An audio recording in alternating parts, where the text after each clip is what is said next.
Okay, I would like to call the meeting to order, please, at 6:30.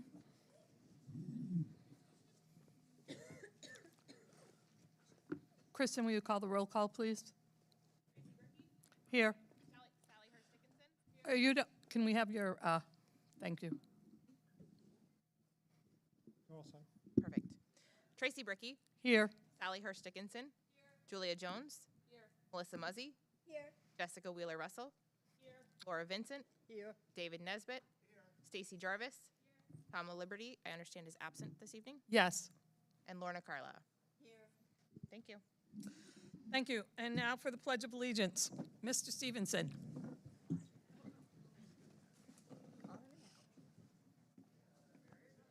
Oh. We'll pretend it's over there. That's usually where it is. To the flag of the United States of America and to the republic for which it stands, one nation, under God, indivisible, with liberty and justice for all.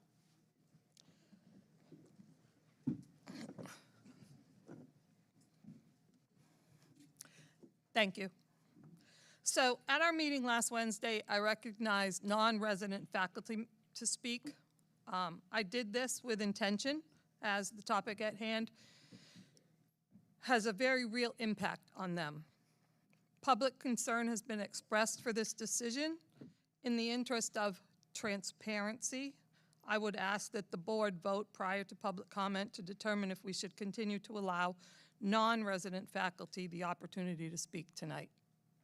I would like to make the motion that we accept non-resident faculty comments. It has been our practice. Thank you. Thank you. Any discussion? Yeah, I have one. Mm-hmm. There we go. Can I offer an amendment that we also allow non-residents who have children within Parents are allowed to speak. even if they're not? Yes. Okay, thank you. Yep. Any other discussion? All those in favor of the motion to allow non-resident faculty to speak, say aye. Aye. Aye. Any opposed? Any abstain? Perfect. Motion passed. We'll now go to public comment, please. And Fred, once again, will carry the microphone, and I'm not allowed to tell him if he misses anybody. He already told me.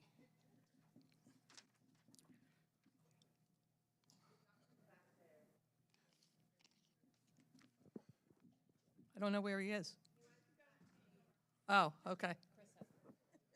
Chris has the microphone. Okay. Go ahead, Chris. Fred didn't say anything about telling Chris what to do.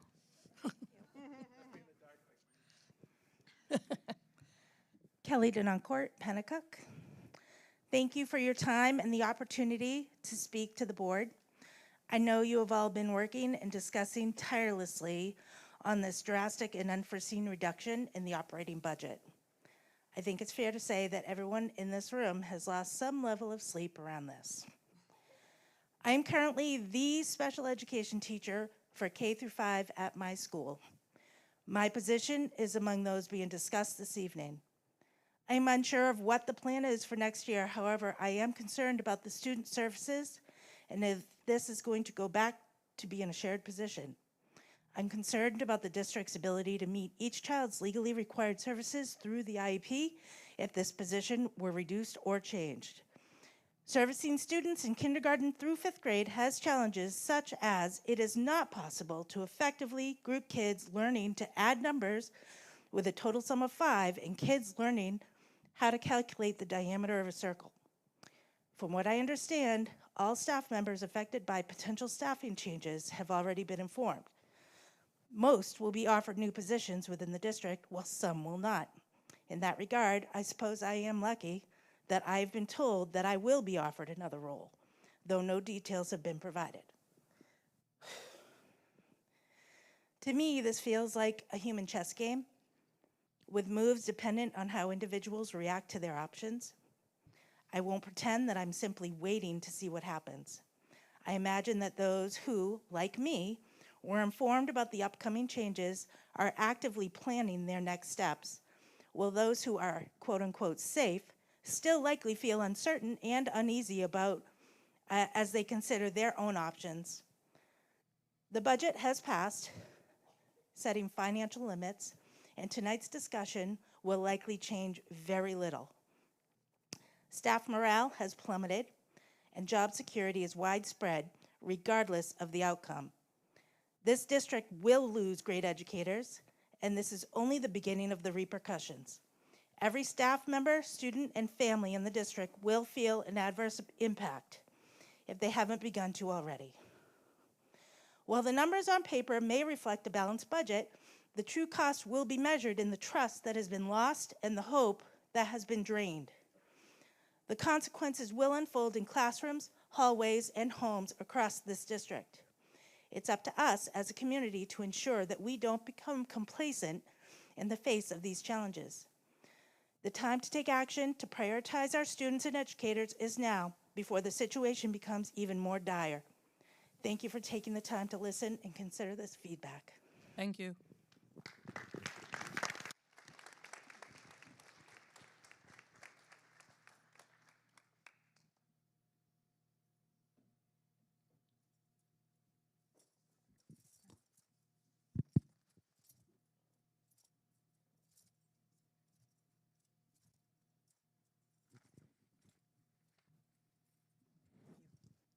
Thank you. Sandra Gordon, Pennacook.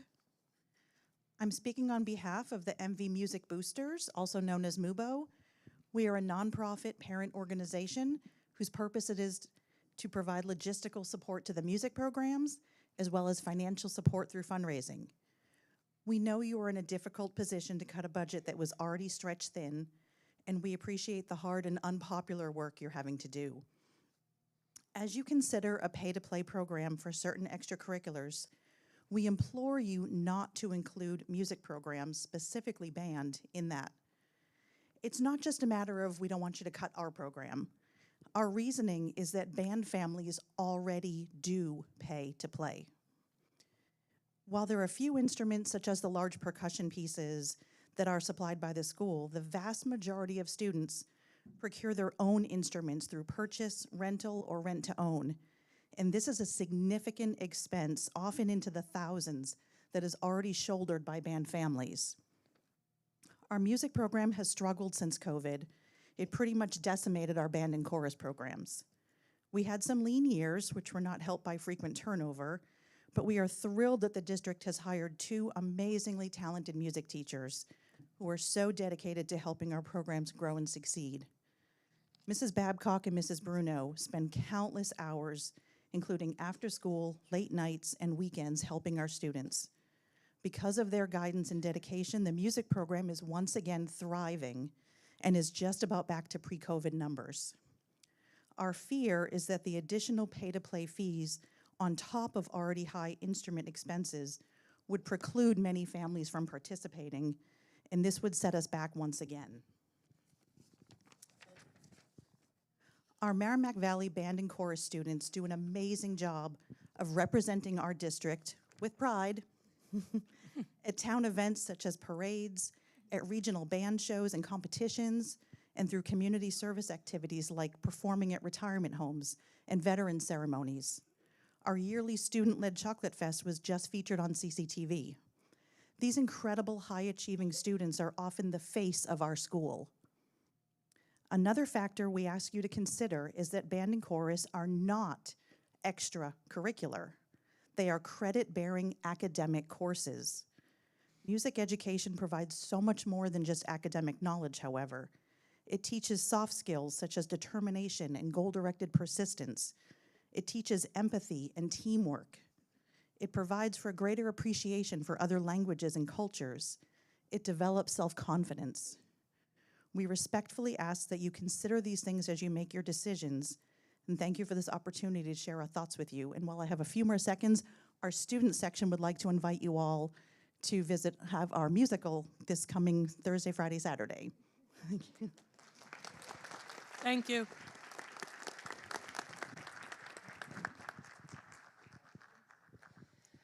I'm Michelle Horn from Concord. I am a parent at MV.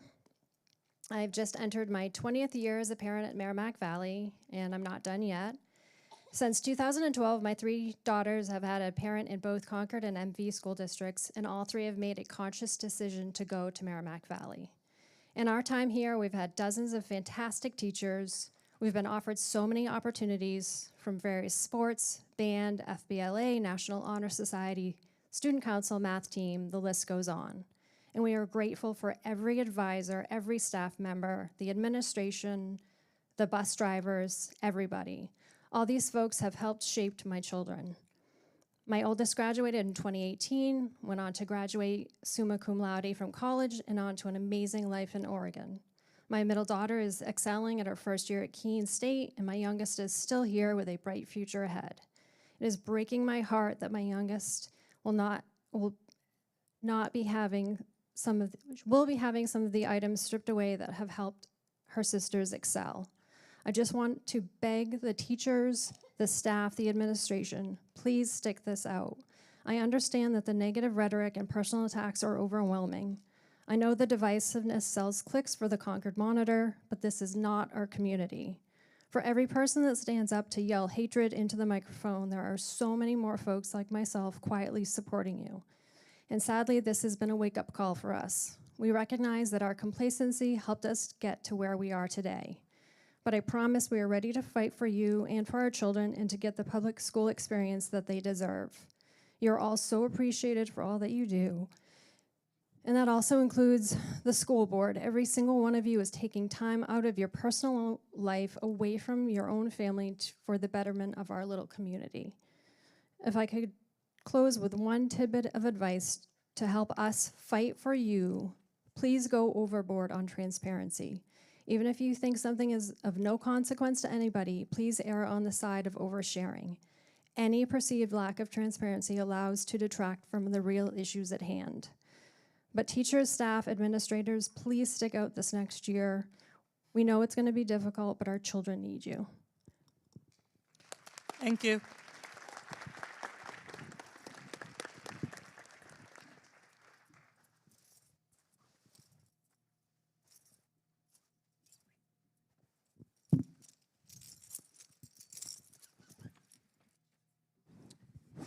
Jennifer Lingelbach-Loudon. I'm literally speaking off the cuff today, as in he walked by and I'm like, you know what, I'm just gonna say it.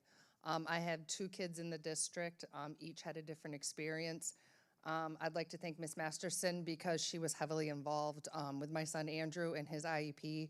And I don't wanna cry, but this was so many years ago. He's actually set to graduate this year.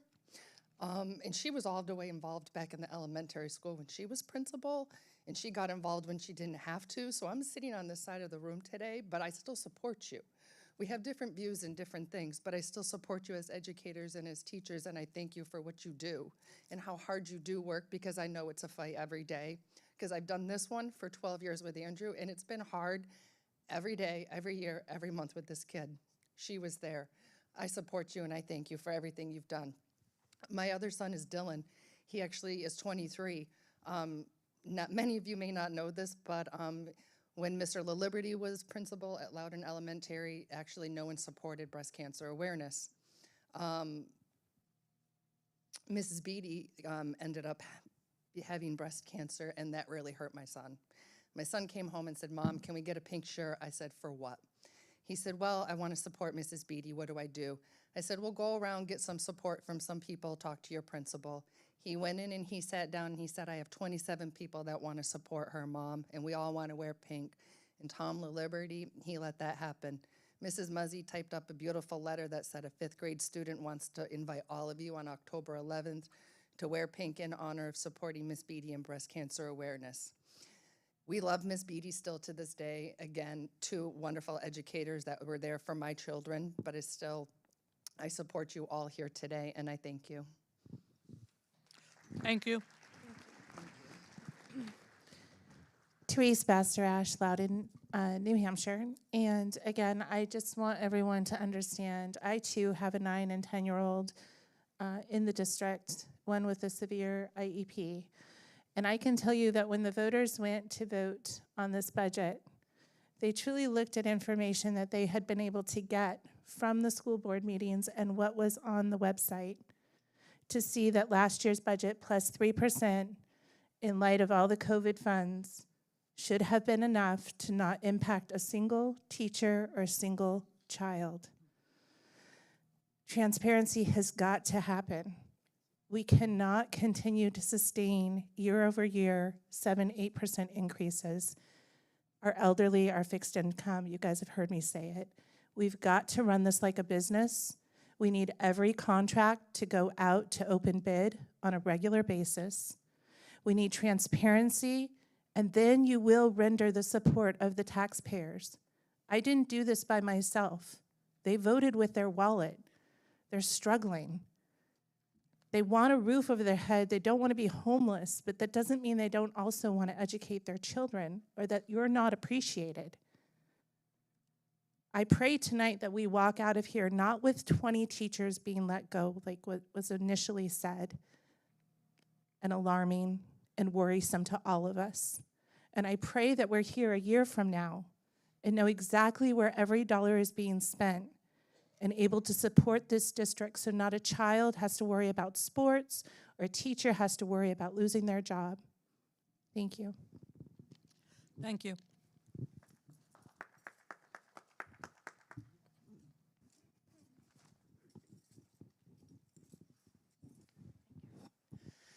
Christy Donahue, Pennacook.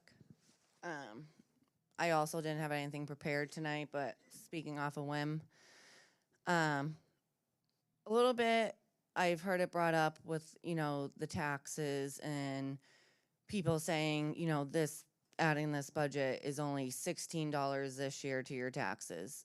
But like I've overheard, there are people on fixed incomes. I'm not on fixed income, but I am a mother that supports my entire family of 6. So if every year it's raising $16, $16 is a lot.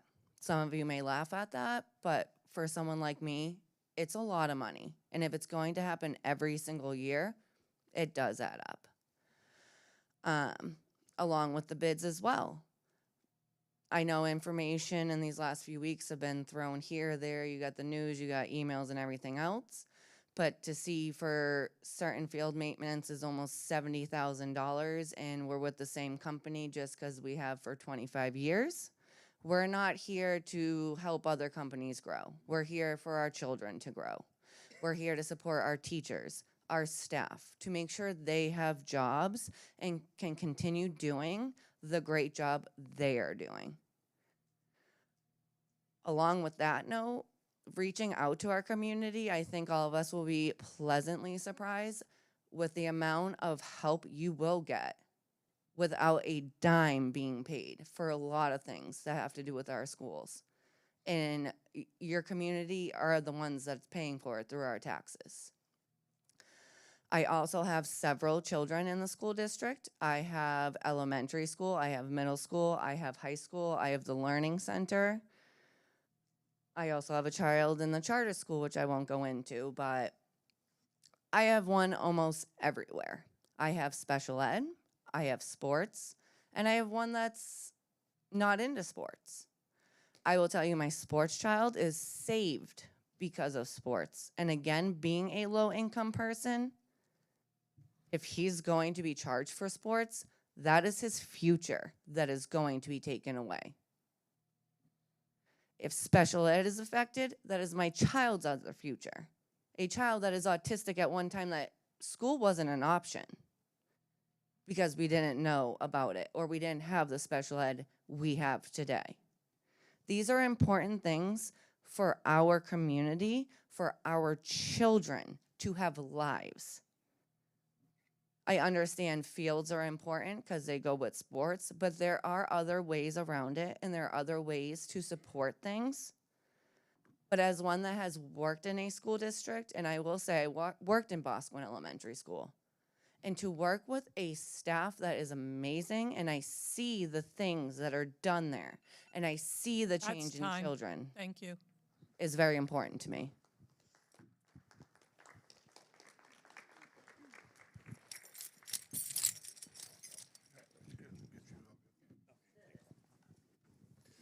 Hi, Pat Pike from Pennacook.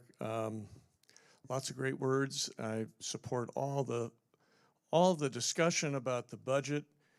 because as my grandfather said, you can't make much of a stew on a cold stove. And so we do need to press, but we also need to support and encourage our board members and our SAU staff that when they make decisions, we know that they are doing it with the best intelligence and support that they possibly can, because this is not something that they can just keep running to the taxpayers every month. Oh, we came up short. Oh, we came up short. They're going to have some extra money in the budget. It just is, and it is run like a business. It's a $50 million business, all right? And they get one check essentially a year from the taxpayers. So let's build this school up. Let's support them. Give them as much advice and suggestion as we can and stop hurling pejoratives and invectives at them. So please, let's give these people a round of applause. They get my full support, because this is not a personality attack on some of the people in this SAU. Come on. My wife is retiring here. Thank you. Thank you.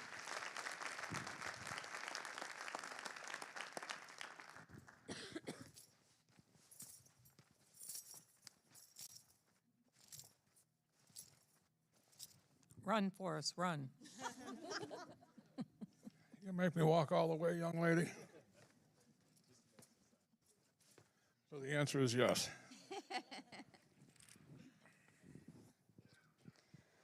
Hello, I'm Hannah Mason from Webster. The stress that this budget movement has brought is hurting both teachers and students. As a student, I'd like to say that in response to current teachers being asked not to come back next year due to the budget, we have made a petition for one teacher, which received over 125 signatures by the end of today. It was started today. We ask that you reconsider taking teachers as a result of the budget cuts, as this petition has shown over 100 students showed care over just one teacher. Imagine how many more will feel hurt and concerned by the suggested 15 throughout the district that will be let go. The stress that is being brought into our school is hurting the students' education. I don't want to have to go to school and worry that the next substitute teacher is the result of a firing. This cut is affecting classroom environments by tensing the relationship between students and teachers, as we all fear what is to come of next year. As students, we rely on our teachers not only for our education, but as trusted adults, people to turn to, and a friendly ear in times of trouble. Please don't take that safety away. I apologize that I do not have a solution for where the money is supposed to come out of, but please do not hurt our teachers, students, and education as a result of whatever decision is made. Thank you for hearing the students and understanding that we are greatly affected by whatever is to come of this meeting. Thank you.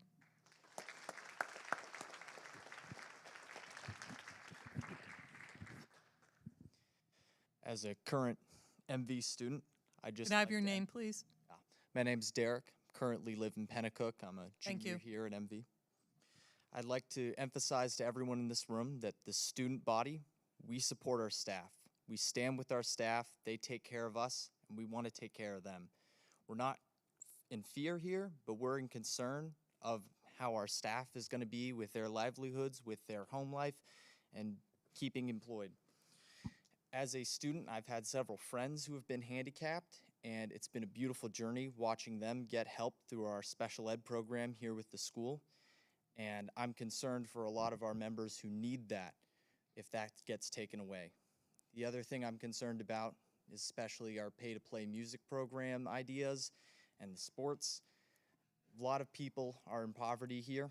I think that's a common thing that we know. A lot of people are struggling to be able to pay for lunches, be able to pay for dues, and introducing that will significantly impact children's ability to come in and be a part of these programs. This is a lot of what means for people to grow up, and they're going to lose that if we take that away from them. Thank you.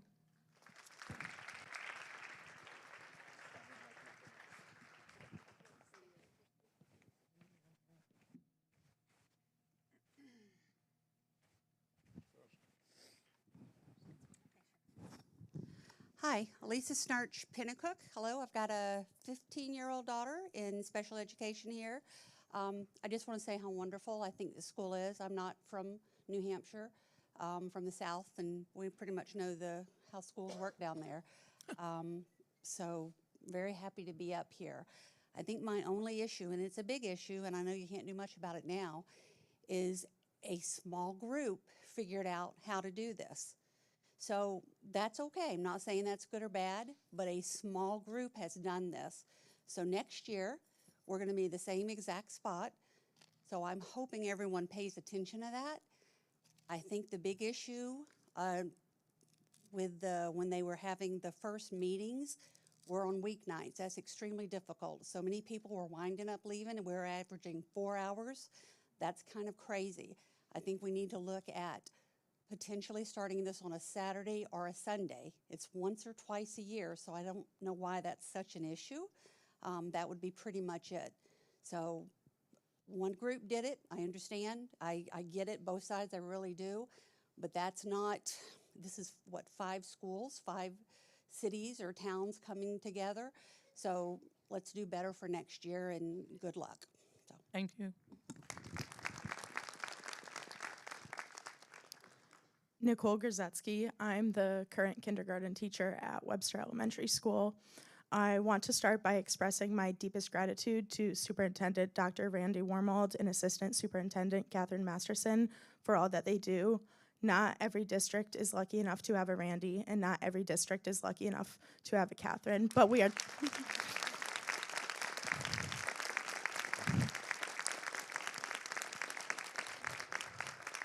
We are truly beyond blessed to have both of them guiding and supporting us in our community. For those of you who may not know, last summer I made the decision to relocate nearly 200 miles away from my family to join the community at Webster Elementary School. It was a big move, but I can say honestly, Merrimack Valley School District has become a new home. The warmth, the kindness, and the support I've experienced here are things I will forever be grateful for. But most importantly, this is not about me. This is about my students. When I first learned that tonight I was up for potential elimination for my position due to the new budget, I felt heartbroken. I thought about the excited students I met at Family Fun Night, eager to meet their kindergarten teacher for the year ahead. I thought of my current kindergarteners who, when winter break came, cried because they did not want to be away from their school family for 12 whole days. Those are the moments that remind us how deeply our students care about their community. In our classroom, we often talk about the importance of community, how community members support one another, lend a hand, and make each other stronger. So I ask you to help us do the hard things that will keep our community together, the things that will help our students remain connected and feel supported, the things that will allow us to continue fostering a place where every child feels seen, loved, and important. I often tell my kindergarteners, your brain can do hard things, and today I ask all of us together to do the hard things that truly matter. Let's keep our community strong, and let's ensure that every child can continue to thrive in the environment they so deeply need. Thank you for your time. Thank you.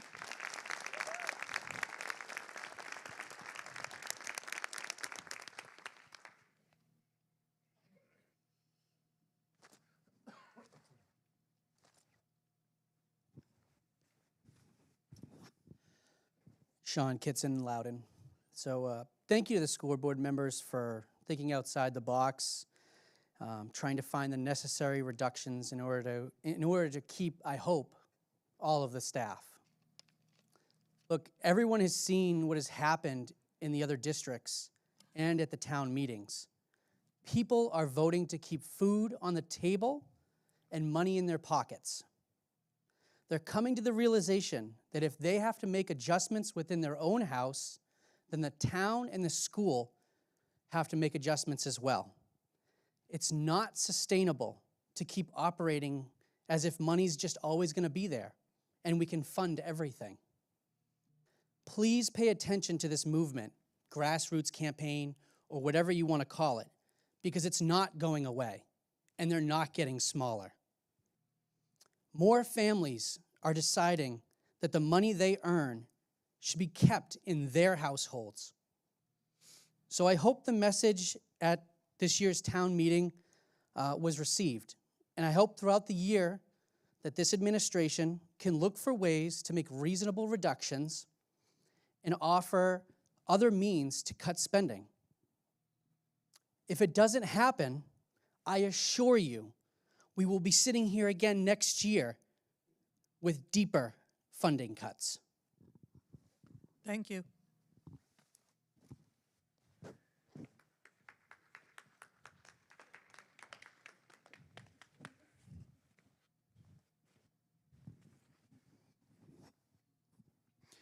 Dave Hemingway, Webster.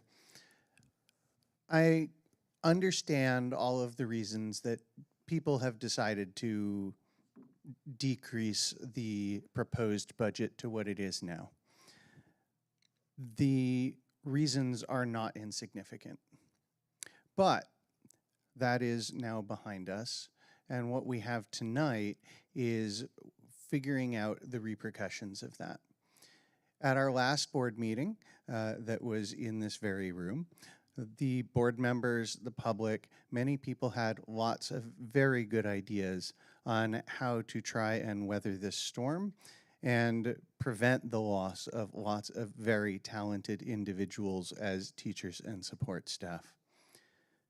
My daughter is in the school, and she is extremely enthusiastic about her teacher, who you've actually heard speak tonight.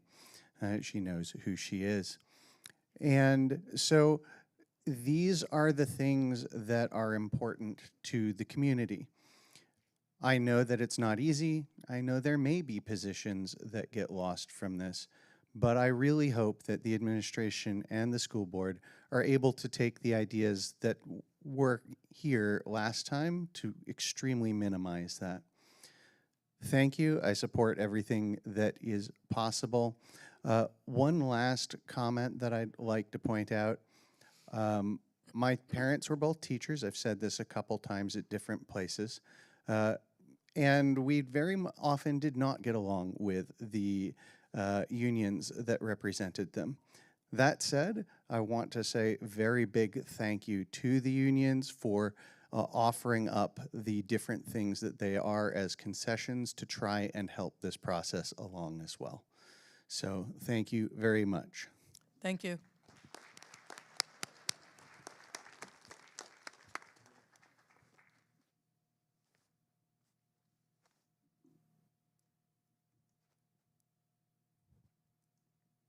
Okay. So our plan for this evening is to hear a presentation from Randy and from Catherine on two options in response to the budget cut, and the board will be voting on one of those options. So, thank you. Before we begin, we just wanted to review what our priorities have been and what have guided us as we have done this work. So first, prioritizing academic growth and achievement. We strive to maintain high-quality educational experiences for all of our students. We have strived to retain as many of our faculty and staff as possible, and we would like to continue our work towards our new plan for financial well-being.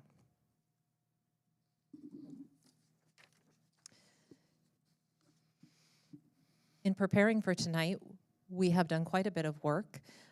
If you were here the other night, I reviewed this slide. The only addition that I have made since then is the MVSD school board work session, which was held last Wednesday. And so our plan for this evening is as follows. Two options for budget revisions will be presented by myself and Randy. At the conclusion of the presentation, the board will engage in a conversation about each of the options, and at the conclusion of the board discussion, the board will vote on one of the two options. And so with that, I'm going to turn it over to Randy, who is going to start by talking about some of the budget lines. Thank you. So last Wednesday, we discussed all of the lines that we weren't statutorily or contractually obligated, and we got a lot of feedback both during that meeting. We took some notes, and folks reached out to us after that, and we tried to pull things together and sort of parse them out into two of the options. One of the things that is not on the table in either of the two options is pay to play. So there was a lot of discussion around pay to play, and with the complexities involved with what does that entail. You heard, MUBO giving giving that side, and there's a number of things. Does it go to clubs? Does it go to sports? What does that look like? Even the numbers that that Kenny Edwards, threw out to us, maybe those aren't going to work. So if pay to play is something that the board wishes to look at, that would be something that we could look at next year for subsequent years. So we took that off just because of the complexity, and we do have time constraints, which is why the vote on the two options. Statutorily, we have 20 days after the annual meeting to get everything up to DRA for the MS-27 and get that in place. So that will be a discussion probably through the curriculum committee, if that's something that the board wishes to pursue and pay to play in any facet. Right? So I'm going to go through now and show you option one, which is our preferred option.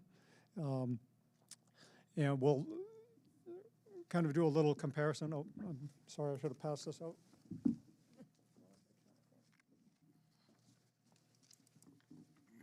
It is up on the screen, but just to Thank you. help.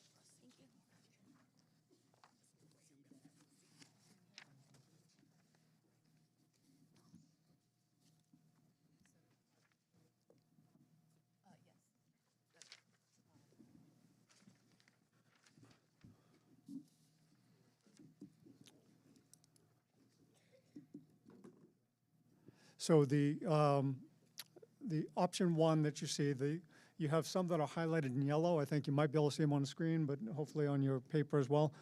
These are the lines that differ from the second option that we're presenting this evening.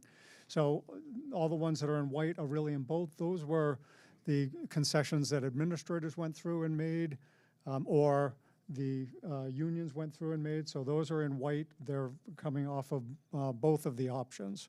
So this particular one has the district-wide curriculum line subtracted out. That is definitely something that is a one-year moratorium on that. That would certainly need to come back the following year. Then we have the summer school reading that we spoke about. And one change, and you heard some talk about this and the importance of the summer curriculum work for teachers, that collaboration. So you do see the salaried curriculum work under 2212, under that function. So we brought some of that back to this year's dollar amount. So even though that line was over and we were using a lot of the ESSER money for that, and which is why we were able to embrace a lot of teachers coming through to use that. Yeah, so as a matter of fact, we have already begun our summer planning, which is a reason that we are supportive of returning this money to that line. We have a number of important curriculum projects already lined up, including work around project-based learning, Think SRSD or Writing Framework, Thinking Classrooms, and Responsive Classroom. And so I think we heard retiring teacher Sally Fisher speak to the importance of this last week, and so receiving that feedback that some of those funds have been restored to that line. Further on down the list, under what's listed as curriculum, that was the one-to-one Chromebook initiative, and that would represent not having one-to-one Chromebooks for first graders. What number is that? I'm sorry. It's under equipment. It's 66,000. Okay, thank you. Yep. A little below that, salary for bus drivers. That is the late bus. And then there is a reduction in both the site improvement and building improvement lines.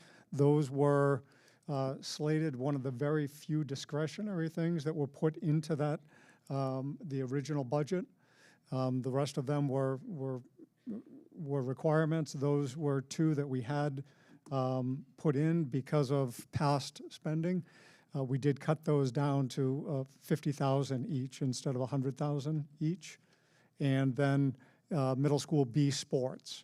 That's $18,630 was the total. That's in the fall and the winter, and we have town leagues that can take care of the soccer and basketball from what we currently have. So that's option one. Option two, you'll see fewer yellow lines, but bigger dollar amounts, because these end up totaling right around the same dollar amount. That was to leave a little bit of district-wide curriculum for some of the things that we had talked about that were sort of ongoing digital resources. And then further down towards the bottom, under 2740, that is taking back one of the buses as part of the vehicle replacement. And we do have a couple of talking points. I'll let Catherine jump in here to add some context to that. So there were some questions that came up about the buses last week. So I just wanted to, I had a follow-up conversation with our transportation director, and I did want to speak to a few other things.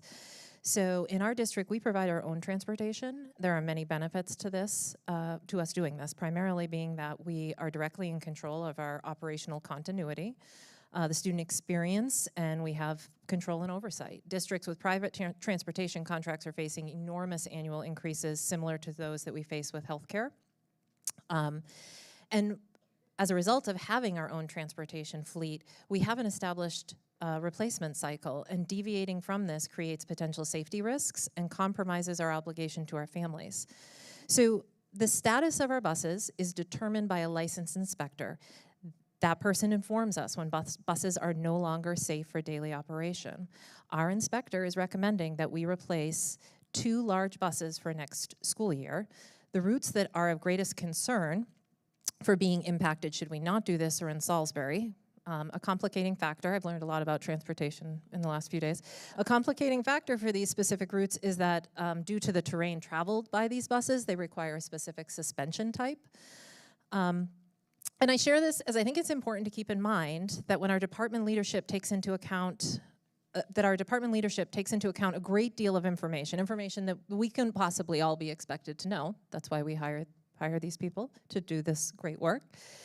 And I think it's important for us to remember that when they make budget recommendations, they're not arbitrary, and that they are a reflection of what our needs, not our wants, are. Thank you. Below the vehicle and camera replacement, both site improvement and building improvement were brought back to the current levels. So each of those had a $100,000 increase in the original budget. So those are brought back down to this current level. And some of the issues with this year with the freeze, you know, some of the preventative maintenance sorts of things, those end up getting put on the back burner. Those are things that we have to catch up on, and so that's just something to keep in mind when we're talking about building improvement.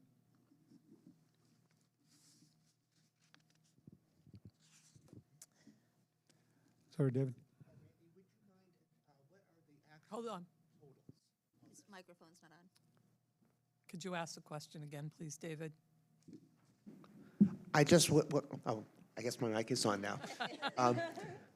Randy, would you mind just totaling these figures for option 1 and option 2, please? So option 1 and option 2 are almost the same amount. So because what Catherine is about to present for the staffing is the same for both. So the goal was to get the 2 options in the same dollar amount, so they'll match up with the staffing changes that Catherine is going to talk about now.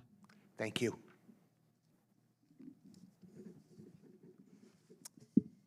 So it is intentional this evening that I'm speaking to you about our recommended budget revisions for faculty and staff. You will notice that Loudon Elementary School is impacted. Not so long ago, this was the team I had a privilege of being a part of, and these individuals impacted are much more than just colleagues to me. A mistruth has been advanced that Randy and I are taking some sort of pleasure in this, or it is an act of retaliation. I want to be very clear. There is nothing further from the truth. In arriving at these proposed reductions, we have carefully considered all options, worked in collaboration with each bargaining unit, and prioritized our students and all that is needed to maintain their high-quality educational experiences. Under our proposal, our faculty and staff will be reduced by 19 positions, and at most, 3 staff members will lose their employment in the RIF process. We will be able to offer these 3 people positions that are outside of their collective bargaining units. So through attrition, retirement, resignation, and vacancy, we are reducing the following positions. At the high school, English, math, permanent sub, French, which is shared between the high school and middle school. At the middle school, ELA, science, and the SRO, as well as a half-time nurse, and a teacher in Loudoun. Through shifts, meaning we will move a faculty member from their current assignment to an alternative one for which they have the necessary certification, if it's required, we are reducing the following positions. At the high school, PE and a paraprofessional. At the middle school, a paraprofessional. A Bosco and elementary school paraprofessional. 2 elementary world language teachers. 1 LES teacher. And then 2 LES half-time paraprofessionals. Through our reduction in force process, 3 current faculty members will lose their employment. 1 is a high school Spanish. That's an indirect loss through the RIF process. An LES teacher and a Webster elementary school teacher, again, indirect because of the RIF process. And that's at most. All 3 will be offered a position outside of the CBA. We arrived at the decision to make these identified reductions after considering enrollment, course signups, certification and licensure, program needs, and school and community impact. As we have previously communicated throughout the budgeting process, 5 of these reductions were already planned, although previously none would have resulted in job loss. Many of the shifts identified will have faculty and staff transitioning into critical vacancies in our special education department. World language will no longer be offered at the elementary level. We have seen a steady decline in world language participation at both the middle school and high school. And in reviewing course signups for French at the middle school next year, our numbers did not meet minimum participation recommendations as outlined in board policy. A reason for this could be that world language credits are no longer required by the state university system. We will have the ability to offer an alternative to our elementary students during their unified arts time without hiring additional staff. Our admin team will present this offering to the curriculum committee in May or June of this year. Enrollment numbers are on the decline throughout the district. Loudoun Elementary School has been significantly impacted by this, which is reflected in this proposal. Their student population has shrunk by 52 students, while their professional and support staffing has increased. The proposed reductions at LES will put classroom sizes on par with Bosco and Pennacook elementary schools. They will now have 2 teachers at each grade level, with the tentative exceptions of kindergarten and 2nd grade. So to reiterate, the end result of this proposal is that our faculty and staff will be reduced by 19 positions, and at most 3 staff members will lose their job through the RIF process. We will again be able to offer them positions, but outside of the CBA. I would be remiss not to mention how incredibly grateful we have been throughout this challenge to be able to work collaboratively with each of the bargaining units. Our faculty and staff have been incredible as they've endured the uncertainty of these past few weeks, and in spite of this curveball, they have not wavered in their commitment to high-quality learning experiences for our students, and we thank them very much for that.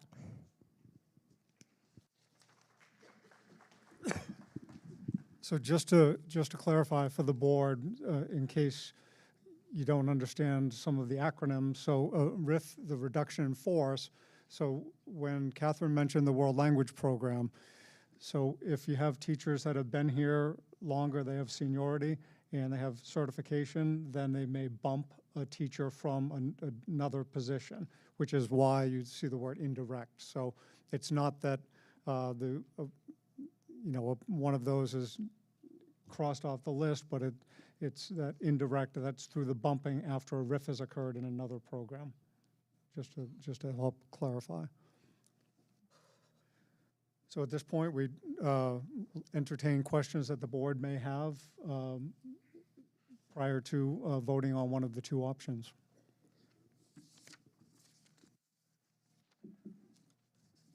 So excuse me, I have a question. Sorry. So my question is, so you said that you preferred that the SAU admin team preferred option 1 to option 2. Can you tell me why? Sure, I think there's a few reasons, and kind of hit on those as we're going down through. And even though you see more lines or like smaller chunks that are taken, I think it spreads some things out. It brings back some important things like the summer curriculum work for faculty. It still hits the building and site improvement.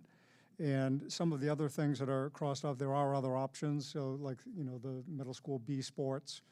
So instead of that big hit, we worry about in option 2, but because it was discussed and talked about, you know, cutting that down to one bus, not only the reasons that Catherine mentioned about, you know, next year, when you think down the road, to kind of make that up, since we've had Down the two, road.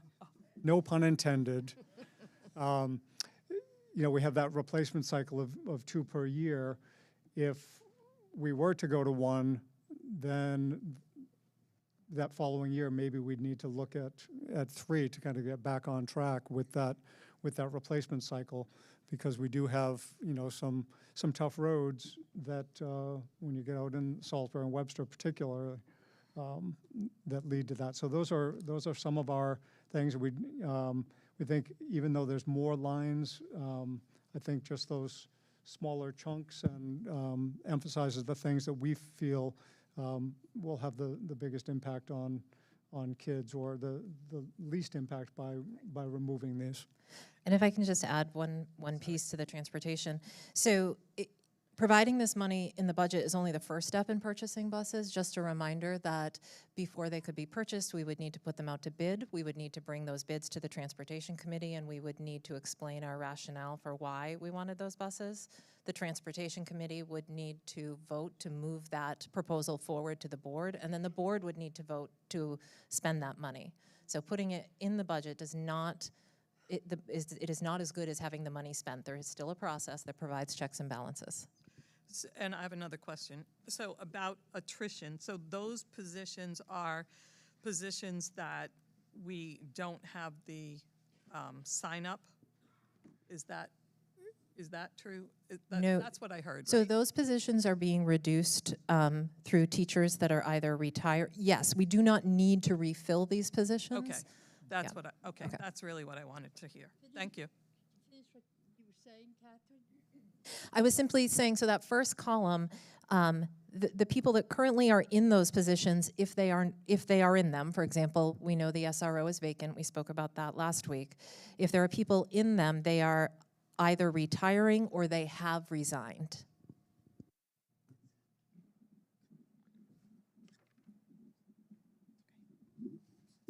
I've got 2 questions. One about the SRO. Is there currently 2 SROs then in place, and this would have been a third? We currently have an SRO here at the high school, and we have a position for an SRO at the middle school, but it has not been able to be filled this year. Okay, is that this SRO position? Yes, so That we is- would okay. not be proposing that we fill it in the future. Okay, and would the SRO at the high school then, would they be at the middle school as well? No, so the SRO at the high school is specific to the high school. However, if there were an emergency event, they would certainly lend their services. Okay, thanks. And then a second question. In option 1, is the intention that some of these items would be just 1 year, like the summer reading, the late bus, and the middle school B sports? Yes, I think that there's things in both options that would be 1 year only, honestly. Even some of them, you know, for instance, one thing that's in both of the options, the concessions made by the union for conference and coursework, those need to come back in. So those are sort of automatics that following year. And certainly some of the others, like I mentioned, the district curriculum would need to, but it's, again, it's the same thing in in option 2, that vehicle replacement, you can't go down to one vehicle purchase each year if it's been, a constant 2-vehicle replacement cycle. Could you please remind me line 1290, the summer SH reading elementary through high school? Is that's our summer camp programs, or is this a different line item? So the summer school reading elementary is the summer STEAM program. So that program in option 1 is being eliminated. So for those of you who may not be familiar with this program, it typically runs 4 days a week for 3 weeks for about 3 hours a day. It services a maximum of 50 students. We recognize that it's definitely valued by our families and our students who participate. They absolutely enjoy that, and we would be hopeful that we could bring it back. When we consider the big picture impact of this cut, we're talking about 2% of our students losing out on 36 hours. And so does this include the middle school, like, transitional program we have for incoming 6th graders? So those programs have previously been funded through ESSER funding. Okay. And I think if you recall, the funding rate we were able to access through ESSER was much higher than those numbers included there. It is our goal to continue to offer transitional opportunities, as that has been a board goal. Thank you. Just a question. Can Laura sing as? Oh, did not see it, sorry. No, I'm sorry, David, you hadn't asked a question yet, had you? I did. Oh, you did? Okay, Laura. Please, Laura. Move the microphone, Laura. For summer school, then we will just have the Title I funded summer school and the special ed summer school. Correct, yeah, ESY and Title I. Okay, I have another question back in way. You can ask it, go ahead. How many nurses do we have in the district? Like, how many nurses between the middle school and the high school will we have under this plan?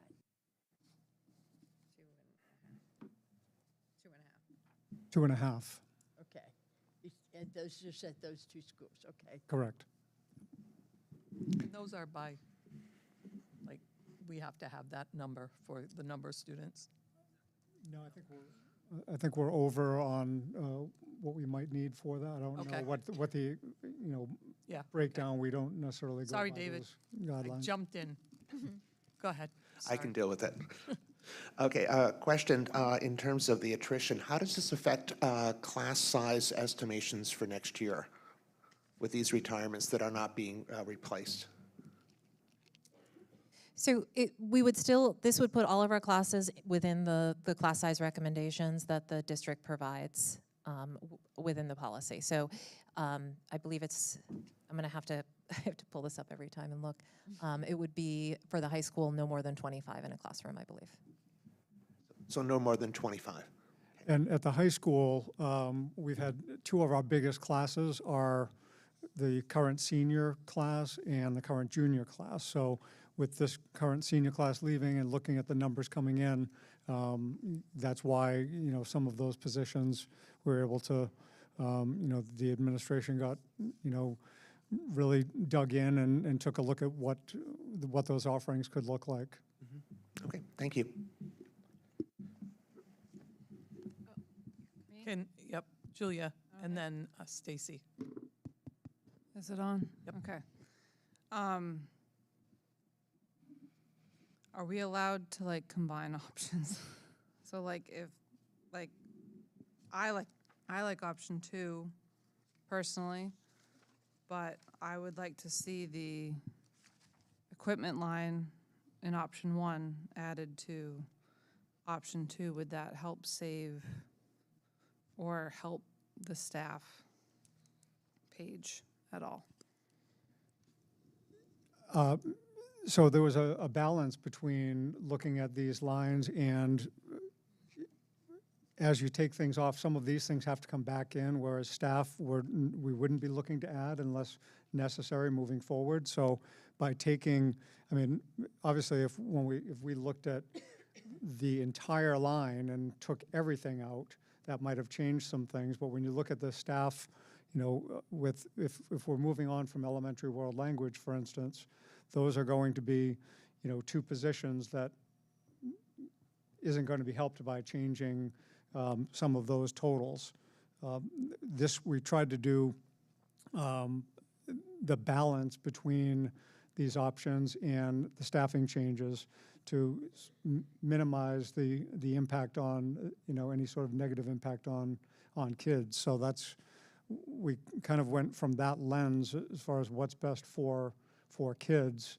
But also on the financial side of things, again, we could add up a whole bunch of these numbers and change that staffing, but then a lot of these things are going to have to come back the following year.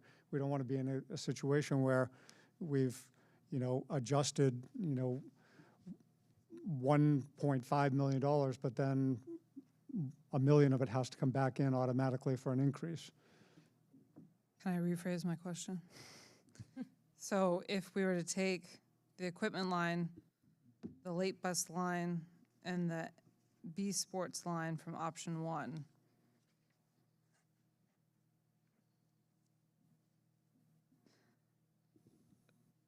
Tracy, come back to me. I have to rephrase that in my head. I do think I know what you're getting at. And we have brought to you 2 options to select from. We have heard a lot of feedback. I would guess that every person sitting at this table has a slightly different opinion of what it should be. And for that reason, we're going to be asking that we vote on either option 1 or option 2 this evening. Thank you. Stacy? Just a question with the reductions to some of the languages. Is VLAC still accessible with these options cut? Yes, it would continue to be accessible. Can elementary school students do VLACs? Yeah, there is an elementary VLAX program. It hasn't been something that's been widely utilized. Okay. I just wondered, and I was really thinking in terms of the world language at the elementary, but that was it. There are other things. Jess? I'm thinking. Okay, I thought you had your hand up. A lot to process. Sally? So I'm looking at just a couple of the lines here. Let's see, line, what was it? 1100, new equipment at PES. That looks like it's being zeroed out in option 1. And then there are also some equipment lines, 2620, also being zeroed out. Could you give me a sense of what equipment that money would have been spent on? Since those are more building specific, can't really get into the details of what that would be, but these were, the administrators looked at past spending and what they felt they could do without, and that's why there were so many of those. Even when we first brought you that first draft last Wednesday, they went through and said, you know what, we might have had this in mind, but we're going to, so I think it's very different depending on the building. So I'm sorry, I don't have a better answer for you. Julia? Okay, thank you. So regardless, page 3 is not going to change. It's either option 1 or option 2. 3 is... 3 goes with option 1 and option 2. Stacy? Oh, I thought you were going to ask a question. I'm sorry. One just popped into my head, so thank you. You're reading my mind. Do we have any indication for those 3 positions that are listed in RIF through your conversations? Is there any indication if they will take a position offered, or? We haven't actually engaged in those specific conversations yet with the individuals. I think that because of the positions that we're going to be able to offer and the compensation rate for 2 of the individuals, it is likely that they will seriously consider what we're able to offer, because I think it will be commensurate. The challenge with one of the additional ones is that the area of certification we simply don't have a good match for, and with the years of experience, unfortunately, I don't know that we will make it available. I just don't know that it's going to be able to work for that individual. Following up on that then, would that position then be posted to fill if they didn't take these positions?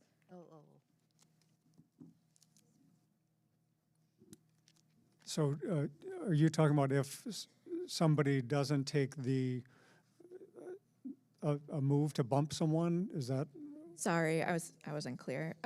Those 3 position and reduction in force, if those are not taken, if they're not taken, would those then be open to be filled, or would they be removed from the budget? Positions that you're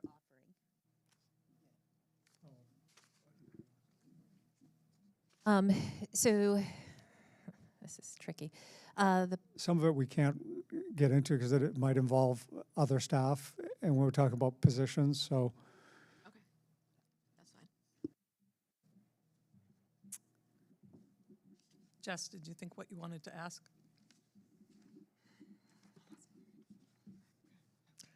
Can I propose something? Oh, okay. Are we allowed,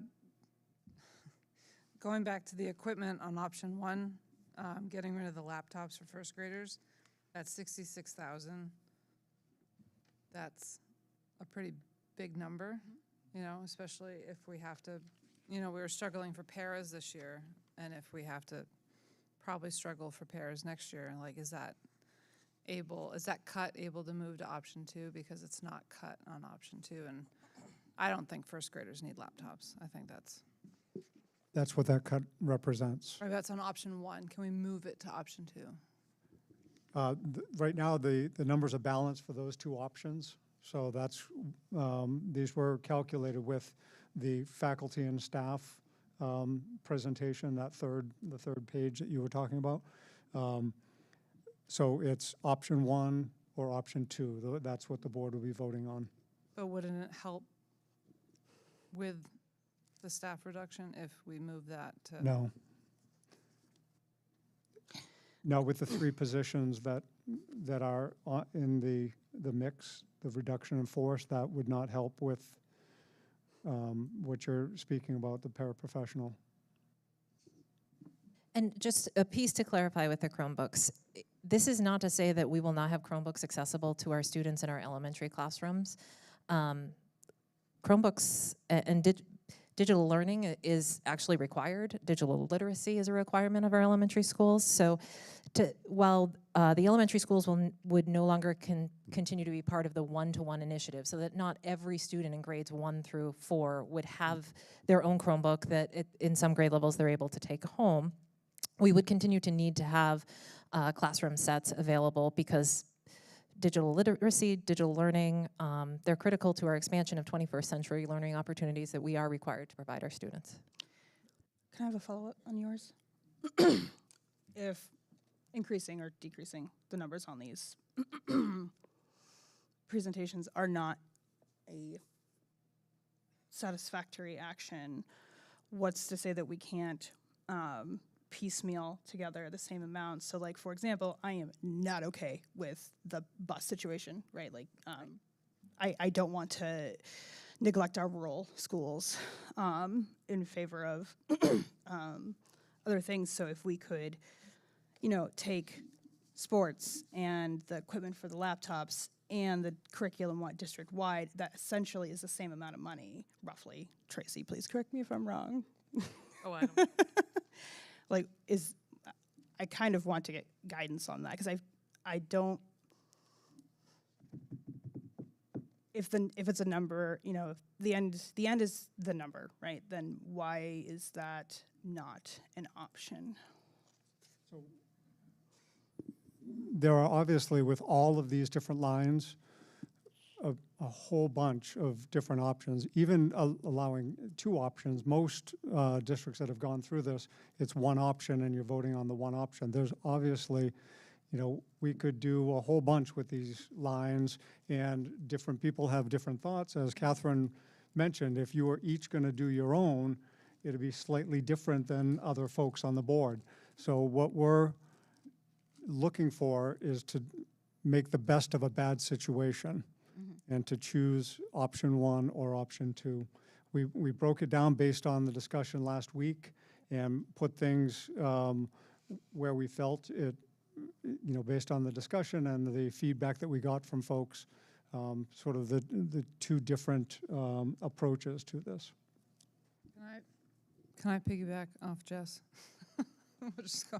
So I think she's at, why, if we can piecemeal it together to equal the same, why is it A or B? If it's the board's ultimate decision, why can't it be something that we're all comfortable with? It sounds like a bunch of people are uncomfortable with That, when I just said you all would have a different take on it, that's what last Wednesday was for folks to give their feedback, and then we pulled that together and put it out there based on that feedback. Because you might have your thought on it, and you might say, yeah, this now looks great if I move that over there, and then we come over to this side, and that may not be the case. Maybe somebody doesn't want 100,000 taken off of that, site improvement or building improvement line, because they'd like to have that bit of an increase. No, I understand that, Randy. I'm just saying that I think that it's really hard if it can be piecemealed. I just don't understand why there can't be like a 1, 2, and then a piecemealed that we all mutually agree on. Is that not? Are we allowed to do that? I think legally, are we allowed to do that? Is the question that should be answered.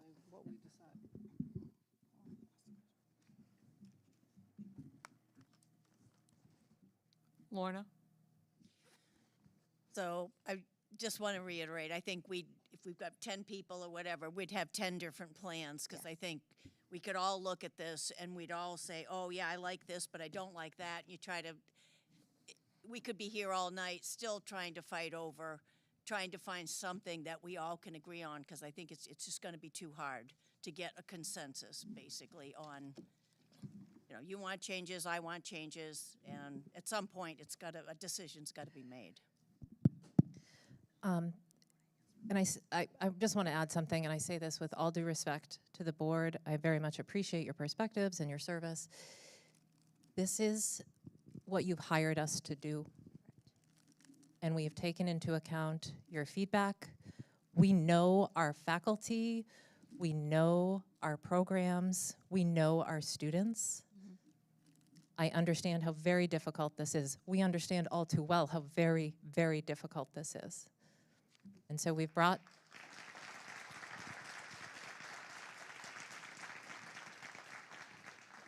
to you 2 options, and we'd be happy to answer questions about them. It is our hope that we can take a vote and we can start to move forward. And we do need to take a vote tonight. I wonder if you could go over the yellow lines in both options and kind of say what they are, because I'm getting a little bit confused. Yeah, so that's what when I went through, excuse me, at the beginning, those are the lines that are different from the ones on the other. You mean what they are specifically? Is that the question? Is this a reduction of this much, or what, So we can start on option 1, the curriculum district-wide. That is the essentially doing without district-wide curriculum for the year. And then it is the summer school reading, as we talked about. The next 3 lines, those are the programs that aren't Title I or special ed. One of the things that we looked at was to get rid of, do the things that we have to do. That's our subtraction. Correct. So the adjusted cuts are the things that are being subtracted. So the salary, curriculum work, FICA, and workman's comp, those are things that are subtracted from the budgeted amount, which essentially puts it back to this current year's numbers, because we see the value in that year after year. The equipment, that's essentially first grade Chromebooks. The next one down is the late bus cost. Which lines are you on? If you go down to, it's 2721, where it says salary bus drivers, highlighted in yellow. That's a late bus? Yep, that's the late bus. It would be reduced by that much? It'd be reduced by 35,000. Because we Yep. wouldn't have a late bus in that. Correct. And then the next 2 are each reduced by 50,000. In the original budget, they were increased by 100,000. So this is cutting that increase in half to still allow us to get caught up on and check off some of the smaller things on the CIP without having to touch the maintenance expendable trust so that we can use that for the larger capital projects as we suggested. And then middle school B sports, that entire line would be, well, it's actually multiple lines, but that would be subtracted out because B sports can be picked up by the town leagues. Sally? Just a clarifying point. In the second to last line in option 1 under healthcare, there's a blank in the column that says amount from budget. Can you explain that? Yeah, so the healthcare is in a whole bunch of different lines throughout the budget. We actually had an increase in healthcare costs which was, I don't remember the exact number, 1.5 million or something to that effect.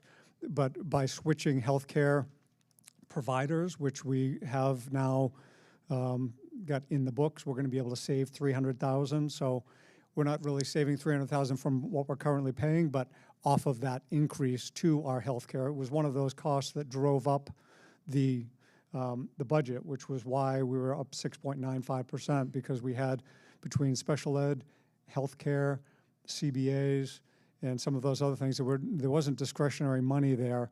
So those were all increases. So this is, with that change, we were able to subtract 300,000 because of the new provider. Can I ask another question? Sure. And so this is another clarifying question.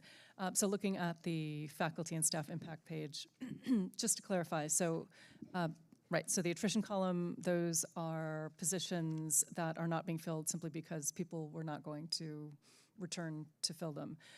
The shifts column, are those are positions that are being eliminated, but the individuals who had held them are being moved into other positions within the district. Okay, and then in the reduction in force, those are the 3 individuals whose positions are being eliminated, but you had said that in at least 2 cases, they're going to be offered positions outside of their CBA, and they may be commensurate in salary, so, okay. Actually, all 3 we were able to extend the offer to. I think it's realistic to think that 2 will be able to accept them. Jess? I have more questions for my peers. I know which option I'm leaning more towards, but I'd really like to hear other people's opinions. Now that we've asked lots of questions about it, so I was wondering if you would indulge me, perhaps. Why don't we have a motion? Can I? I can make a motion. I'd like. I'd like to make a motion that we consider option 1 to vote on. Is there a second? Sally?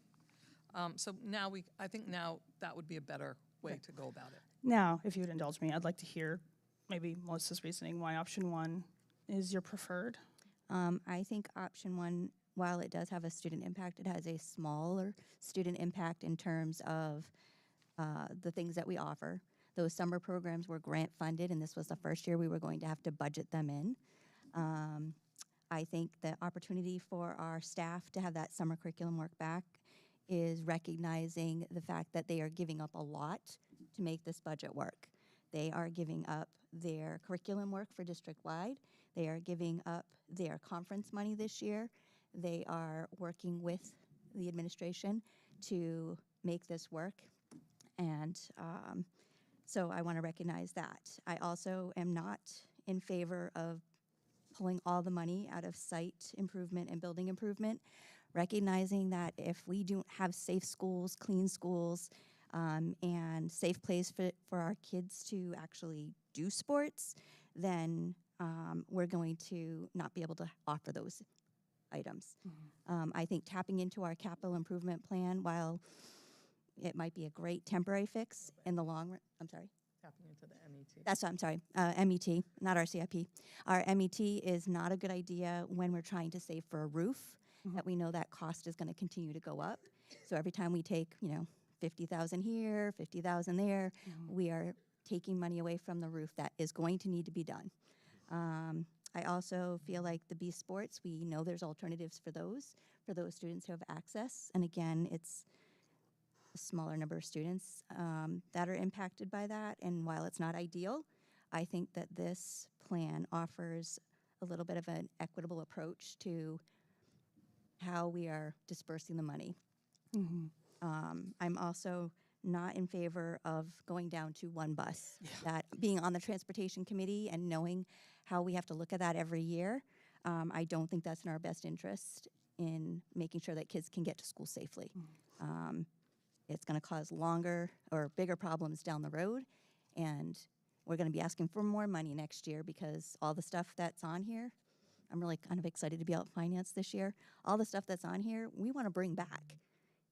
How are we going to do that if we keep cutting from the things that we need to be doing? So I feel like option one provides equitable and fair disbursement of reduction of funds. David and Stacy had their hands up.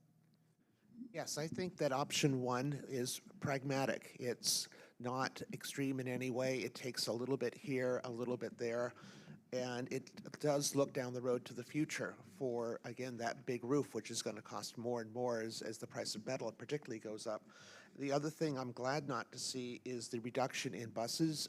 I know living in Webster, how bad our roads can be. I hope our road agent isn't here to hear this tonight, but our head of the select board is, so in any event, buses and things will have a short life out there. I think we need to keep up on bus replacements. So I would certainly endorse Plan 1. Stacy? Yeah, I'll call on you after. Just echoing that, I also think that option one would work out the best, taking a little bit from several places. Also, I think the big thing for me would be financially, it just would not be smart to be taking that money out of site improvements, building improvements, and the vehicle replacements, because those are all items that are going to increase in cost as we put them off, and option one doesn't have that risk. Thank you. Jess? Before the motion, I was also leaning for option one,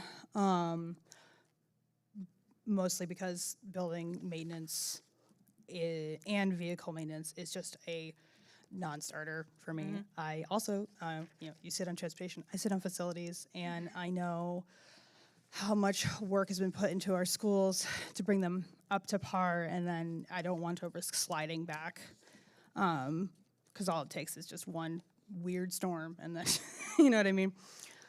I will say my concern about option one is that some of these are one-time only things, and I don't want to be in the same situation next year. So that's the only word of caution, is that I'm not particularly fond of only taking, like,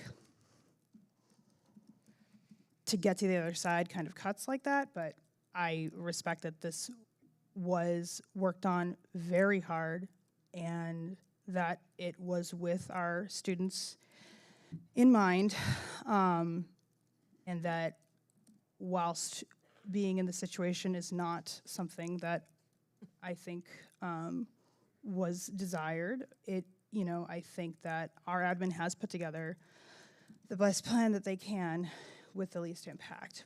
I would only offer that criticism about the one-time kind of cuts. Thank you. Melissa? I'd like to add that in option one, some of those things that we're taking out could be long-term. Maybe we don't bring back the B sports. Maybe we don't bring back the late bus. So there are things in option one that could actually not have a huge negative impact on our students and our district. Not having the one-to-one for first graders, that doesn't have to go back into our budget. I actually wouldn't recommend it. So there are things in the option one that also are things that we don't necessarily have to be looking to bring back. And if you look at option two, everything on that list would have to come back at some point. So that would be another reason why I think option one would be perhaps more sustainable long-term, and we would have to, when we meet for finance, look at how to bring back the curriculum work and stuff like that. Can I ask? I'm going to ask a question. This is probably a dumb question, but I'll ask it anyway. The summer reading in all of the schools,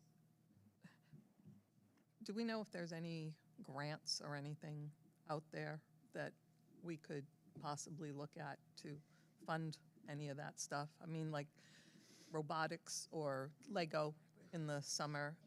Yeah, so Let's ask Dean Kamen. if the if the state does release a grant, we will absolutely apply. That's what the middle school in Webster and Salisbury have done in the past. And actually, we have a team of teachers at the middle school taking advantage of a farm to school grant. So certainly, any grants that become available, we are looking to take full advantage of. Appreciate that. Anyone else? Sally?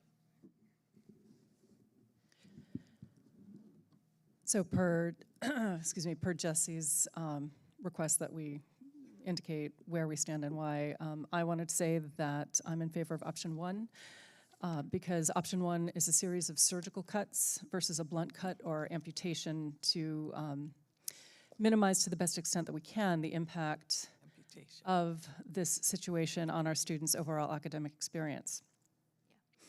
I also want to be clear that these are cuts. They are not cuts, per the claims that have been advanced that the budget was not, in fact, cut. Per Merriam-Webster's dictionary definition 2D for cut, that is to reduce an amount, these are, in fact, cuts, regardless of the magical thinking that would define them otherwise. Thank you. Tracy.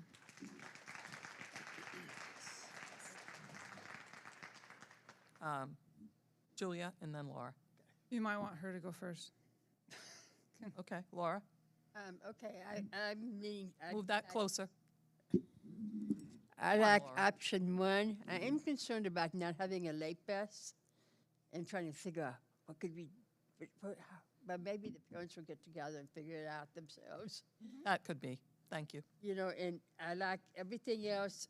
I mean, I don't like the cuts, but everything else I think doesn't impact the students too much. I mean, losing the word languages, but things have moved on from that. Now you have these translators. It doesn't seem to be as important as it used to be. Okay, thank you, Laura. Okay. Julia?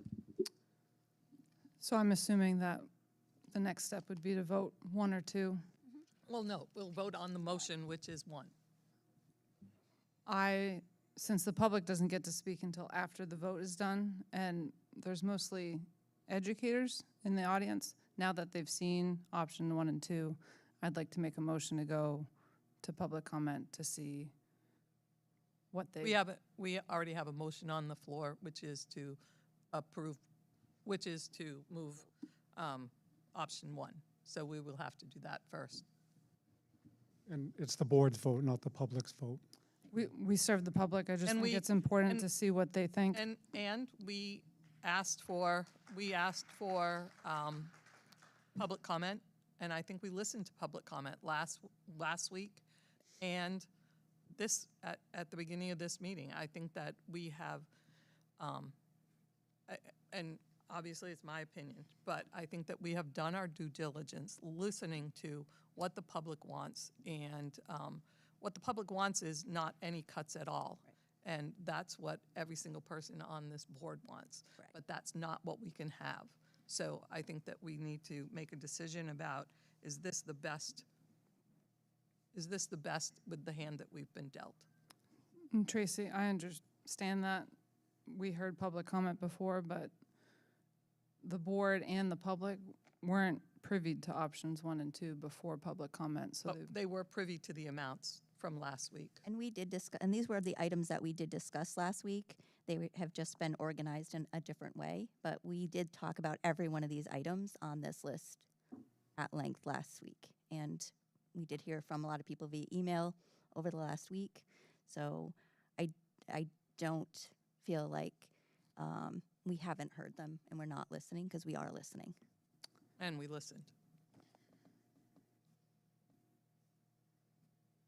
Anyone else? Jess? Sounds like we're winding down. And so I just want to add that Thank you for putting this together. Thank you for all the work that you've been doing. Thank you to our staff and our building level administrators and everyone who has been putting all their hard work into this. Thank you to my peers who have also put in a lot of hard work in this. This is not easy, and I know that a lot of you share in that with me that this is not easy. That, but approaching this with a weighed and measured and open mind has been, I think, some of the best work that that we've done. And again, I want to thank you for that, and I want to thank you to our community who has been supportive throughout all of this.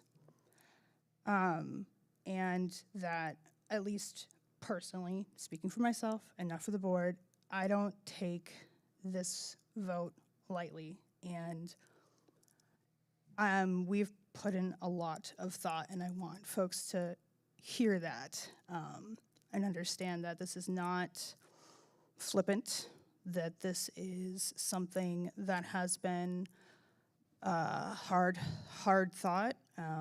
And thank you again for all the work that everyone here has done. Thank you. Thank you. Anyone else?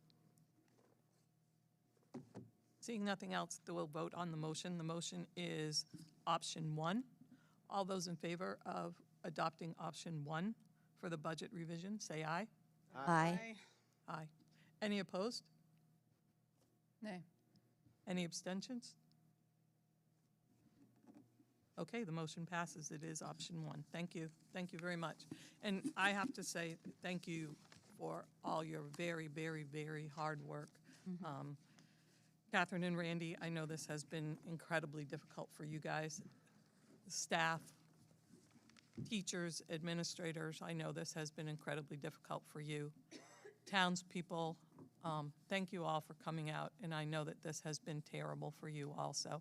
I want you to know that it's been awful for all of us, and we feel your pain, and we hope that the future will be better. Thank you. Next comes public comment.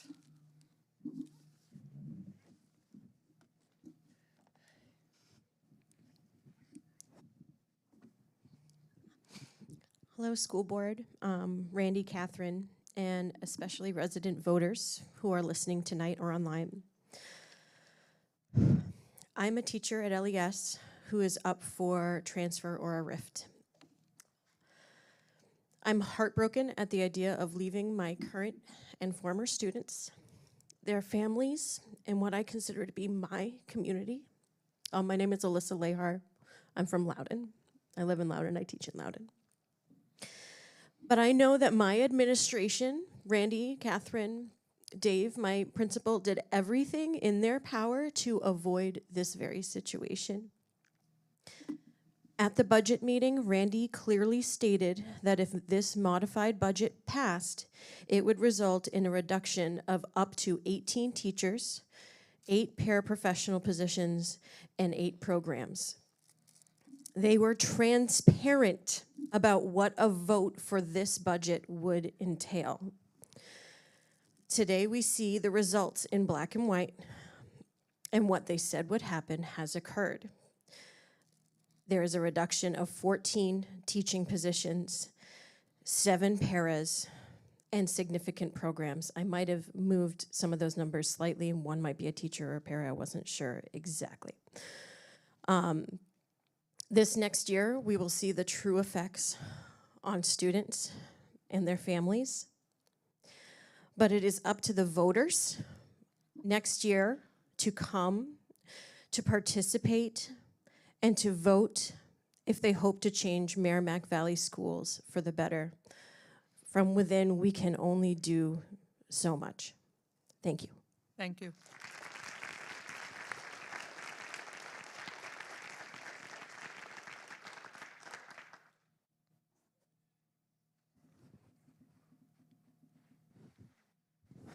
Thank you, Fred. I'm going to make a suggestion. Name, please. Bill Hines of Bosquen. Thank you. Sorry, Tracy. I'm going to make a suggestion or plant a seed maybe for next meeting. I think it's time for another finance committee meeting because it feels like there's one lever that we maybe haven't pulled. It was suggested at the annual meeting that maybe we might have some surplus. So I think it would be wise to try to calculate what we think we might have or might not. Maybe that would be a good thing to know too for surplus at the end of this year, because if there is some, or there likely could be some, then we would want to spend it. And my thinking is that probably Fred is a typical recipient of that kind of stuff when we do have it. But more importantly, producing that model, that pro forma, and then being able to calibrate it. Say, okay, well, we did it. How did we make out at the end of the year is a valuable exercise. So typically in the past, April would come and we would have a finance committee meeting, and I know I'm in the past, but Robin would come in the room, usually with Fred in tow, and say, here's what I'm comfortable that we can spend because I think we're going to be okay for the end of the year, and Fred would have a boiler, a roof, something that he could tackle. So that may not be an option this year, but I do think it would be a good exercise to see. We might be able to tackle a couple of these things in this year. So that's my suggestion. Thank you.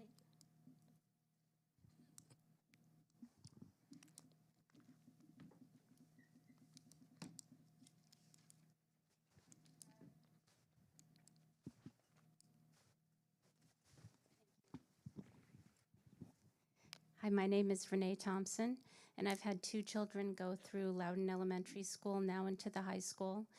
And it seems like this is a very difficult and contentious issue for a lot of people, and I want to say thank you for all of your hard work.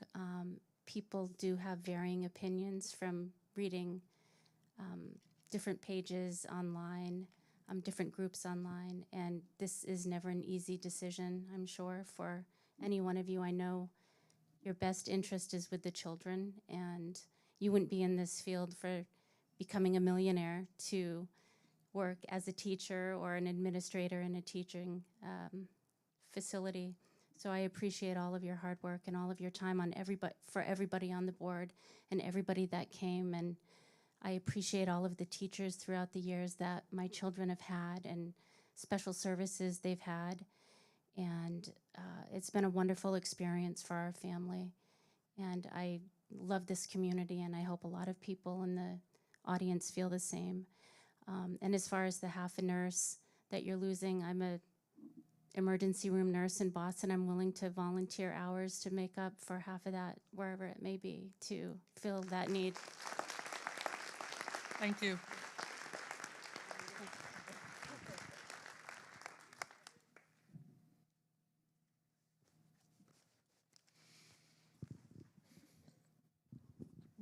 Melinda Freen, I'm school counselor at Pennacook Elementary School. I just want to say thank you to Randy, Catherine, and the entire administration team for coming up with options that puts the least impact to your current employees and, most importantly, our students. You are placed with an enormous challenge in which many will have their complaints. At this moment, I ask that our community, that we continue to stand together and stay strong.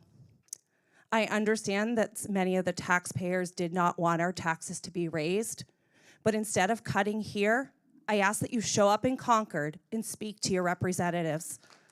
Let them know that you are not happy with the money being filtered away from our public schools. The robust programs we want to offer our children do cost money. As educators, we once again gave in order to support our students. We will continue to support your children, and we ask you to continue to support us. Thank you, administration. Thank you.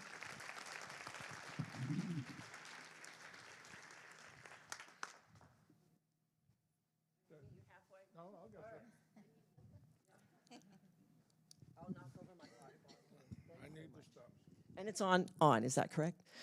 Melissa Moore, Loudon resident. I did want to say thank you to the board and then for acknowledging the pain because I've had 3 sons go through the school district.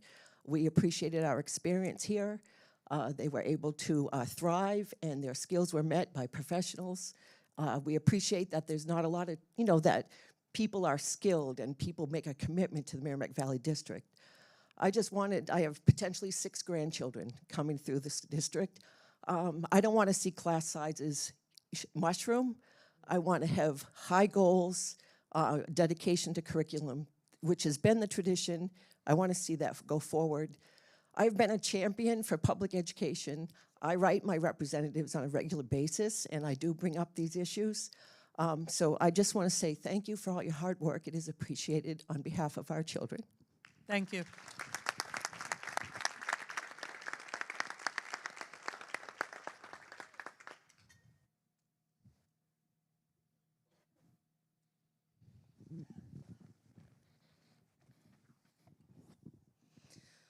L'Oreal Jordan Foote.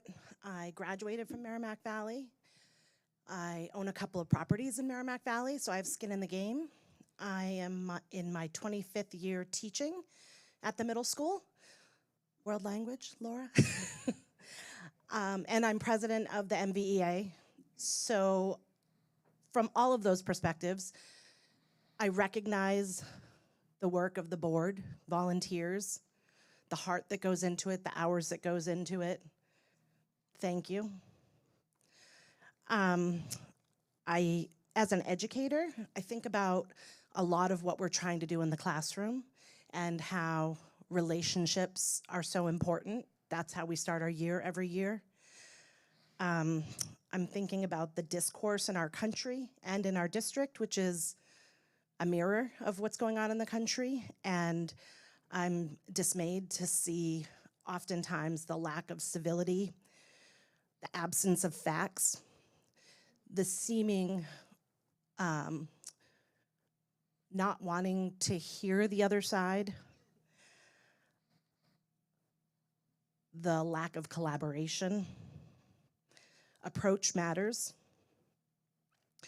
We keep hearing about fiscal responsibility, and in my experience negotiating multiple contracts here, I have always observed the other side of the table to be fiscally responsible.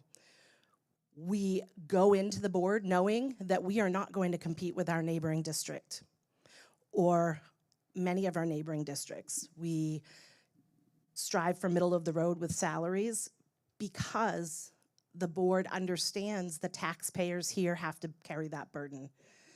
So it's very clear to me that you are not the tax and spend people. I also support what is trying to be done with funding accounts for a rainy day, and I sincerely hope we can get back to that. I'm also really concerned about stepping backwards in the strides that Merrimack Valley has made. We haven't heard about Scally Valley for a long time. We don't want to go back there. One last piece in all transparency, seeing the dwindling numbers in my department. A few years ago, I did apply to another district, one other district. I didn't put out a broad search, and it was a really difficult decision. I was offered a position. I would have seen a $9,000 a year increase. Wrap it up. At the end of the day, the administrator of the building didn't return my phone call. The couple of people who I had shared that I was considering taking a position elsewhere expressed their sincere feeling that they felt that that would be a loss for the district. I stayed here because I felt more valued. And so I think it's really important that we maintain that. Thank you, L'Oreal.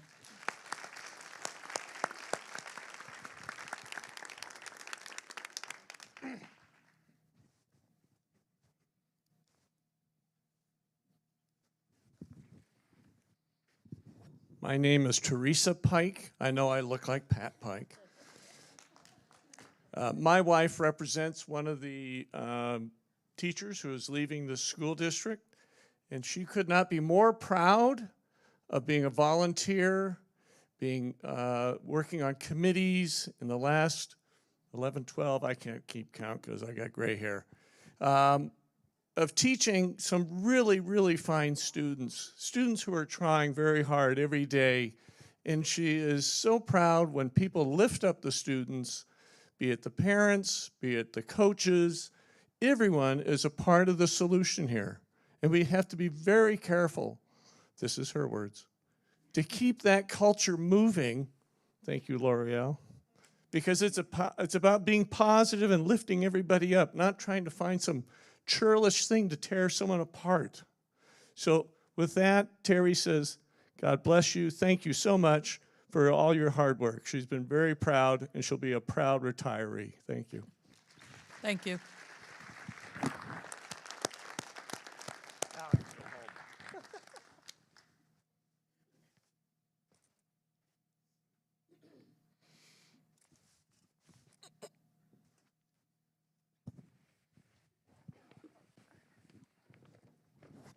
Therese Baxter Ash, Loudon, New Hampshire. So at the end of the day, the voters voted. They decided last year's budget plus 3%. We were able to negotiate better health care cost.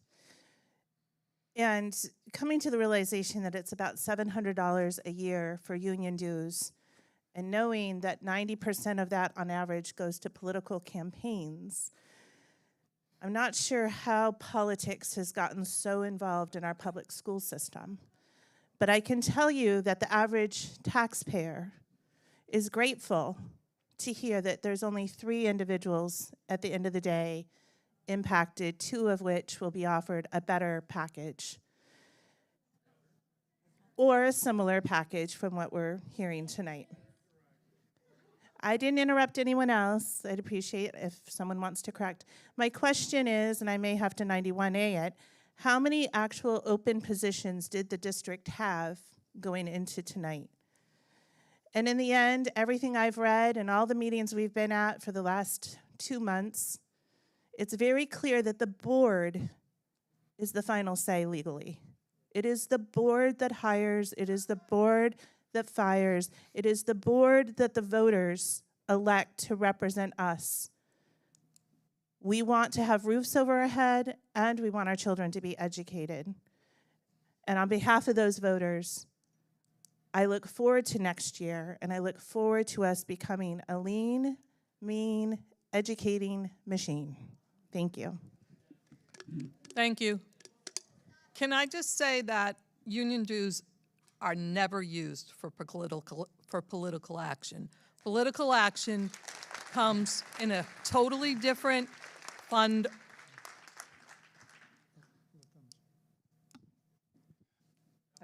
I want to just start off by saying thank you for all the hard work. I know it has not been easy, and I've met with some of you, and I know many of the board members, and I know that you've put a lot into this, and I'm really sorry for the kind of hard decisions you've had to make. I know you've heard a lot of falsehoods, and I just want you to, be aware that there is a movement, not just here, but in the country, about spreading false information, disinformation. We've heard some voices here today that will say one thing here, and then they'll go and they'll make their messages online, and next year they're calling for half the budget. So I want you to know that we can't be sleepy anymore. And next year, we are counting on you to please come out to the meeting. We can't let them just Shanghai it and wait us out and, to do a game of endurance. So please hang out for the meeting next year. There's a lot of cuts that they're making that they're hoping is just a one-year thing, and it's going to be permanent and worse if you let them keep doing it. So. Thank you.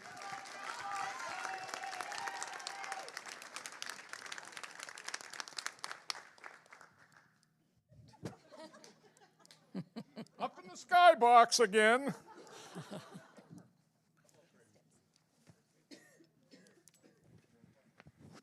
Hi, I'm Jenna.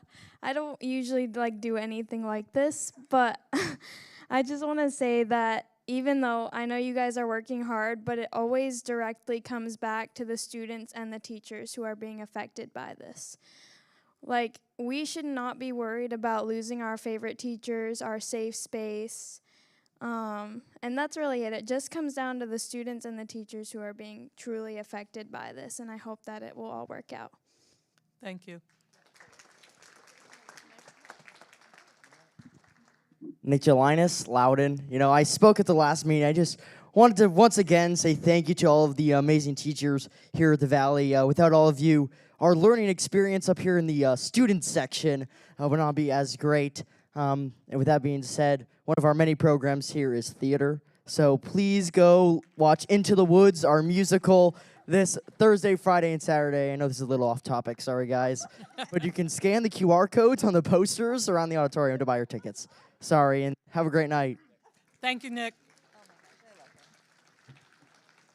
My name's Derek. I also go here at MV. I'd like to thank the board and everyone here for showing such interest in this and for everyone for showing up. I think it's definitely interesting some of the cuts we've had and how they're going to play out over this next year. So I'd like to encourage everyone, especially the board, to be paying attention to those effects throughout the school year so we can be prepared with how we're going to make changes next year.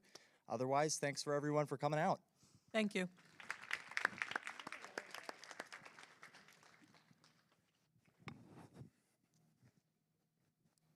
Seeing no other hands, the meeting is oh, I lied.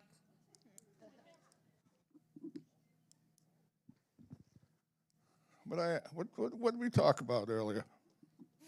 I have not said a word to you. Sorry, I was just waiting until you came into view, so you got me, that's all. Jesse Schmidt, Pennacook. I just want to say thank you to everybody who's here, regardless of what you're arguing for, where we are. It's a great gathering of support for something that's important. And biggest thing is we need to have voices out, period. Again, I don't care which side it's from. At the end of the day, like, we're all on the side of kids and teachers.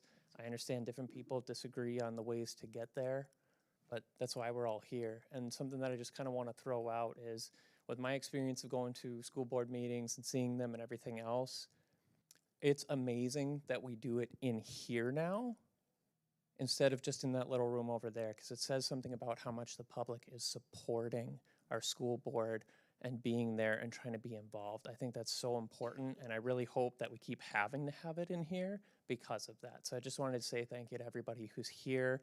I know everybody's here for different reasons, but I just wanted to say that this is really important, is that we actually have a thumb on the pulse instead of just a couple people here and there going, and we have no idea what's going on.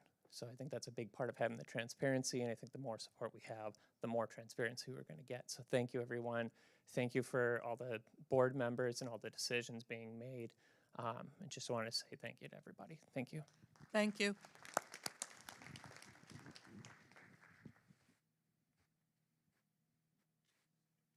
Thank you, Fred. Now, seeing no other hands, the meeting is adjourned. Thank you.